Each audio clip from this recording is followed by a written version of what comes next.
All ఈ వ్లాగ్స్‌కి స్వాగతం. ఈరోజు మన ఫ్యామిలీ మెంబర్స్‌తో నేను షేర్ చేసుకోబోయే రెసిపీ వచ్చేసి దోసకాయ పచ్చడి. ఎంత బావుంటుందంటే వేడి వేడి అన్నంలో అలా దోసకాయ పచ్చడి వేసుకొని, కలుపుకొని ఒక ముద్ద నోట్లో పెట్టి అబ్బబ్బబ్బా! ఏం రుచి అనాల్సిందే. అంత టేస్టీగా ఉంటుంది. తక్కువ టైంలోనే అయిపోతుంది. ఇంకెలా చేసేయాలో చూసేద్దాం. చకచకా చేసేద్దాం. ముందుగా ఒక దోసకాయ అయితే తీసుకున్నానండి. ఇది మీడియం సైజులో ఉంది. దీని పైన చెక్కు తీసేసి చిన్న చిన్న ముక్కలుగా అయితే కట్ చేసి తీసుకుందాం. చూడండి ముక్కలైతే గనక నేను ఈ సైజులో తీసుకున్నాను. దోసకాయ పచ్చడి చేసే ముందర దోసకాయని టేస్ట్ చేయండి. అది కొంచెం చేదుగా అనిపిస్తే ఇంకా పచ్చడికి పనిచేయదు. నాదైతే బానే ఉంది కాయ.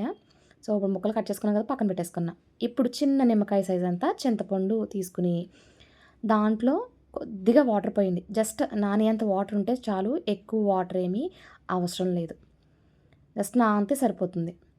ఇలా వాటర్ పోసేసుకొని, ఇప్పుడు దీన్ని కూడా పక్కన పెట్టేసుకుందాం.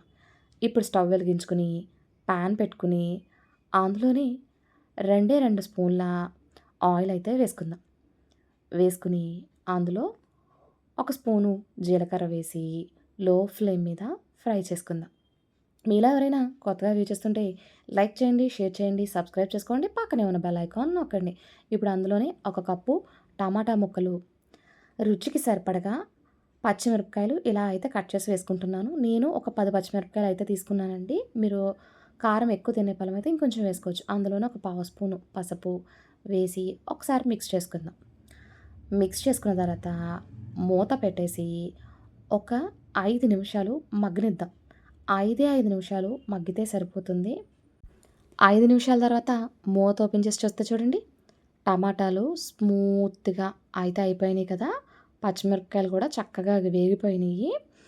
ఇప్పుడు స్టవ్ ఆఫ్ చేసేసి పక్కకు దించేసుకుందాం. పక్కకు దించేసి దీన్ని పూర్తిగా చల్లారనివ్వండి. పూర్తిగా చల్లారితే సరిపోతుంది. పూర్తిగా చల్లారిపోయింది ఇప్పుడైతేనే. ఇప్పుడు మిక్సీ జార్ తీసుకుని అందులోనే మనం ముందుగా నానబెట్టుకున్న చింతపండు, రుచికి సరిపడగా కల్లుప్పు అయితే వేసుకుంటున్నాను. అందులోనే మనం ముందుగా ఫ్రై చేసి పెట్టుకున్న టమాటా, పచ్చిమిరపకాయలు మిశ్రమం కూడా అయితే వేసేస్తున్నాను. చాలా టేస్టీగా ఉంటుంది.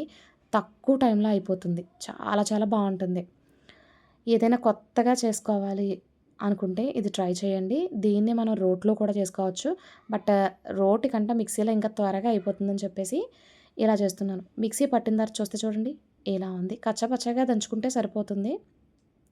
ఇలా ఉన్న దాంట్లోనే మనం ముందుగా కట్ చేసి పెట్టుకున్న దోసకాయ ముక్కలు కూడా వేసేసుకుందాం.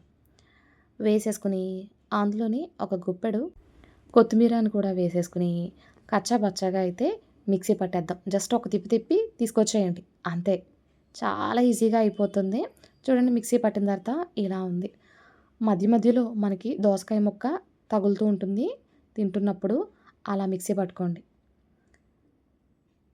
చాలా సింపుల్‌గా అయితే మన పచ్చడి రెడీ అయిపోయిందండి.